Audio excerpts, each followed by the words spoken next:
Segment 1. Visual Motion Perception. A phenomenon called the waterfall illusion provides another piece of evidence that there is something special about motion. Robert Adams describes the illusion. The description that Adams described, which had also been noted by Aristotle, was later dubbed the motion after effect. The motion after effect is the illusion of motion of a stationary object that occurs after prolonged exposure to a moving object, at least 15 seconds or so. Motion after effects are caused by opponent processes for motion detection. The waterfall illusion is just one of the many motion illusions.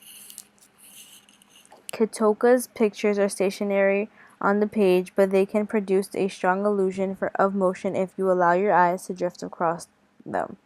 How does it work? We don't have a consensus, but recent work suggests that patterns like Katoka's rollers elicit directional responses from neurons in monkeys' cortex that correspond closely to the directions that are perceived by humans. Computation of visual motion. Motion involves a change in position over time. A logical place to start is with two adjacent receptors, called the neurons A and B, separated by fixed distances. A bug moving from left to right would pass through a neuron's A receptive field, and then a short time later it would enter neuron B's receptive field. In theory, a third cell that listens to neurons A and B should be able to detect this movement. However, our motion detection cell, call it M, cannot simply add up excitatory inputs from A and B. Given such a neural circuit, M would fire in response to the moving bug, but it would also respond to two stationary bugs, one in each receptive field. To solve this problem, we need two additional components in our neural circuit. The first new cell, labeled D, receives input from neuron A and delays transmission of this input for a short period of time. Also has a fast adaptation rate. That is, it fires when cell A initially detects light, but quickly stops firing if the light remains shining on A's receptive field. By delaying receptor A's response and then multiplying it by receptors B response, X, we can create a mechanism that is sensitive to motion. This mechanism would be direction selective.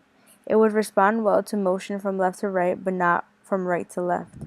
This mechanism would also be tuned to velocity because when the bug is moving at just the right speed, the delayed response from the receptor A and the direct response from receptor B occur at the same time and therefore reinforce each other. One elaboration developed by Barlow and Levick uses what electro engineers would call an AND gate. Cell X fired only if both the inputs are firing simultaneously, and it passes this message onto the motion detection M cell. A more realistic circuit would include additional receptors to detect longer range motions. Here, the M cell fires continually as the bug moves across the receptive field at the top of the circuit. Apparent motion. One possible objection to this neural circuit is that it does in fact require continuous motion in order to fire. An image of a bug that appears in A's receptive field, then disappears, and then reappears in B's receptive field in a short time later will drive M to respond just as strongly as if the image had been moved across the two receptive fields. Apparent motion is the illusory impression of smooth motion resulting from the rapid alteration of objects that appear in different locations in rapid succession. Even though there were two separate sparks, that is, two different perceptual objects, observers swore they saw a single spark moving one position to another. The correspondence problem. The correspondence problem in motion detection is a problem faced by the motion detection system of knowing which feature in frame 2 corresponds to a particular feature in frame 1. The difficulty for our motion detection is this: how does it know which circles in frame 2 correspond to which circles in frame 1? Because we have motion detectors for all the directions, one detector will sense the diagonal motion implied by matching with the other, but another detector will sense the vertical motion implied.